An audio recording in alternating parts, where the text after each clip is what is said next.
And I'd like to welcome back Stuart Spencer from Advanced Ear Care. Always good to have you here, sir. Welcome. Oh, great. Great to see you, Ken. Thank you. And we're going to get into the Willow Tree and how they're doing in just a bit.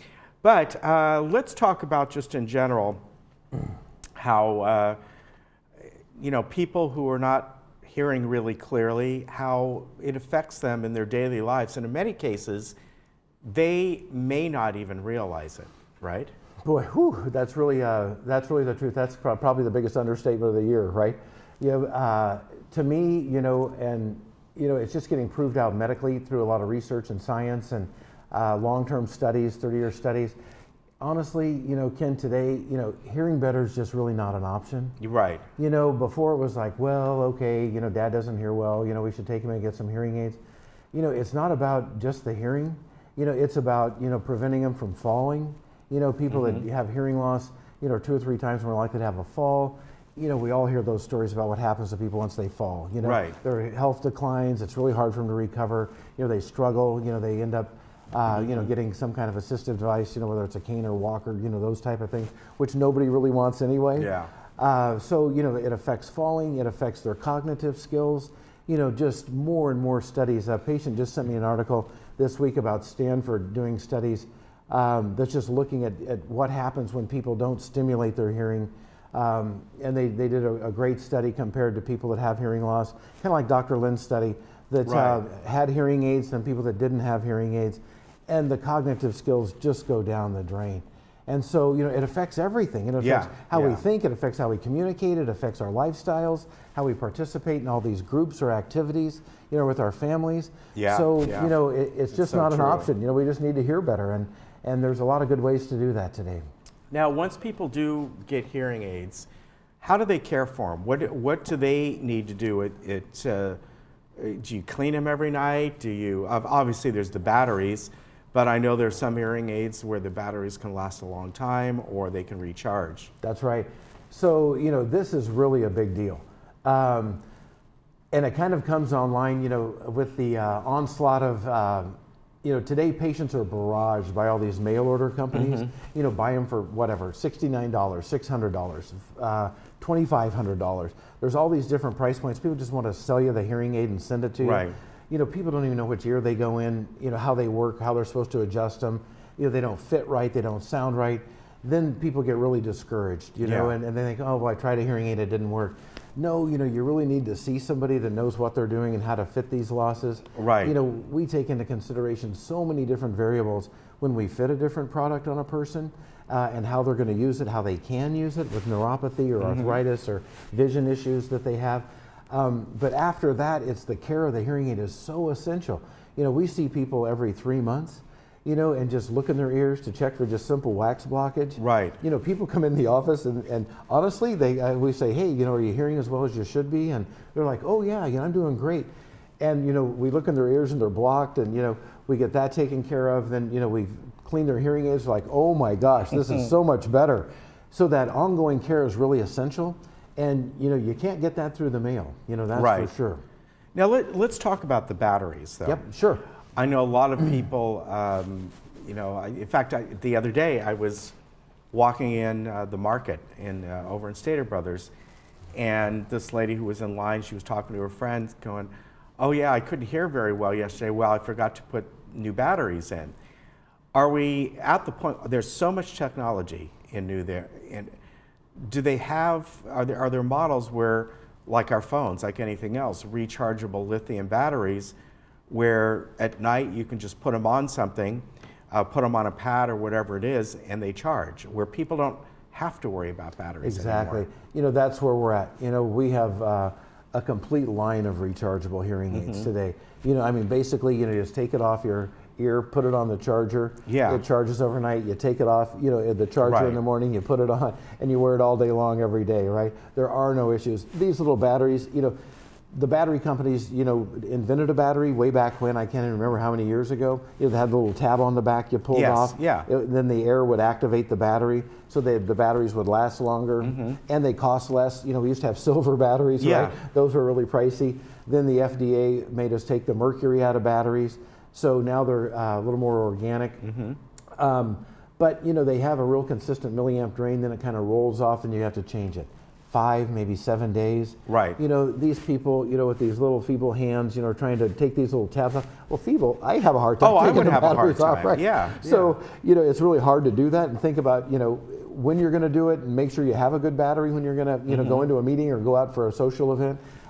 So it has been a little bit of a struggle. That's all we had before. Now these rechargeable systems just really take all that away and make it so much easier. Yeah, I mean, I think that's, like I said, it's a concern. The batteries aren't expensive anymore. That's right. But having to change a battery, It's the can you maintenance. imagine in your phone if every week you had to put a new battery in? Yeah, that's right, and be really tiny, right? Yes, it would be. Now, as far as people coming in for the first time and getting fitted, there are times, obviously, you might have them try something out and they come and they just go, these aren't right for me. This is when folks like you go, okay, you know what? I got all these other different options. Yeah. Let's find the one that is going to be right for you. It's no different than any kind of electronic device. People even buy certain phones and they're like, this is an excellent phone, but you know what? I don't It just like it. doesn't. It just doesn't not right for me for Yeah. whatever reason. Boy, it's really the truth. And I mean, it's so essential. As I alluded to earlier, we take so many different things into consideration. And, even then, we fail, Yeah. because somebody comes back and they just can't put the hearing aid on their ear. Yeah. Just something that simple, and we would have never seen that before. Right. And so we say, hey, here's a different model. How does this work? They're like, oh my gosh, that's so much easier. Or it's just the way they adjust the hearing aid. We give them a remote control with the hearing aid, so they don't have to adjust it up here because they can't feel the small little buttons. They can do it right out here in front of them and change the performance of their hearing aid, or how they're hearing on the phone, or how they're hearing in some of the groups that are around here. Yeah. In background noise, we can accelerate the compression or reduction of background noise through directionality in hearing aids. There's so many things. Hearing is so intricate, right? And it's so complicated with the way we do these fittings. Just with these other products, and I mean, it's going to be more and more. It's just going to be part of our life that everybody's going to try to profit, from mail order hearing aids, right? We just look at really saving hearing lives and doing the best job for each individual person. It's not about just throwing a dart in the dark, and hoping you hit the board, and then, who cares, really what's going on in their own home or their own life. We mailed them something and either it works or it doesn't. We bring them back every week, for the next 3 to 4 weeks, to analyze how they're hearing with their hearing aids. Yeah. We compare that to the goal we had with checking their hearing and their speech discrimination in the sound booth. So we know we're verifying, that they're hearing the best they possibly can. So we really feel good about that. Now, we've talked about in the past, there's different price points even from you folks. That's right. And obviously, like anything, some of the more pricier ones have the newest technology. Yeah.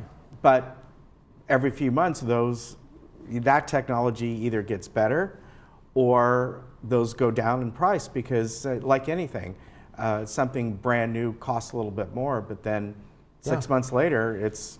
That's right. And it's interesting. I was thinking about our interview, on the drive up to work today, and I was thinking, how many Ferraris do you see on the road? Yeah. Not very many. Right. I mean, maybe once a month or once every couple months you see a Ferrari. Then I think of myself driving it. No. But it's the same with hearing aids. We have hearing aids that are extremely expensive, have all these features, and can be worked with the iPhones. And we have inexpensive hearing aids that can be worked with the iPhones. We have hearing aids that are less than Costco's prices of hearing aids. Right. People say, oh, I just want to go there because it's less. You don't have to go there because it's less. Right. You can get the same personal care that we give people with the more expensive models and have a really good technology to hear better. Yeah. So, that's one of the great things about this expansion of the technology is we have a price point for everybody. Right. Where they're really comfortable and they're really good systems. And they can pair up with different systems in your home. Yeah, oh, absolutely. Yeah, the TV devices we have today, like today, if I tap my ear like that, I connect to my TV just like that in 2 seconds. Wow. And I hear the TV right across the room in my hearing aids. Now, do you need a smart TV or is there a separate box that goes? No, there's just a little bitty box we connect, and it's just 2 seconds. Wow. So, I can sit there and watch a hockey game, and my wife can sit there and do a Bible study next to me and not hear the TV. Very good. Now, let's talk about your office, and primarily they're almost done. I tell you. Finishing the outside of the center there. How long has it been? Wow. couple 10 years. years? Yeah, 10 years, yeah. 2 solid years of construction. It's been a long time. It's been a long time. Yeah. Well, 10 years too late is Yeah. what the answer is there. But they got to it, and they've really gone overboard. You know, with the detail, I'm really Yeah. impressed. You know, I thought they could have stopped a little shorter than what they actually did. We actually got a brand new door. It was so exciting. It's all a clear door. It just really makes the office kind of pop. And all the little details that they've put in and taken out all the old tile and just the overall fascia of the outlook and the whole thing. We'll get our sign up, you know, here in the next couple of weeks. That'll kind of finish it off. They're going to be doing a little landscaping, you know, finish that off and finish the pavement. And I think we're there. All right. So fun stuff. Very good. Stuart, always good to see you. Oh, great to see you, Ken. Thank And you. we'll see you again in about a month. Folks, for more information, go to advancedaircare.com, and you can find out how you can come in and get a consultation and an appointment, and great people over there. So right over here at the Willow Tree Center, which is almost done being remodeled, a couple weeks away. All right, we'll see you next time. We'll be right back. Thanks.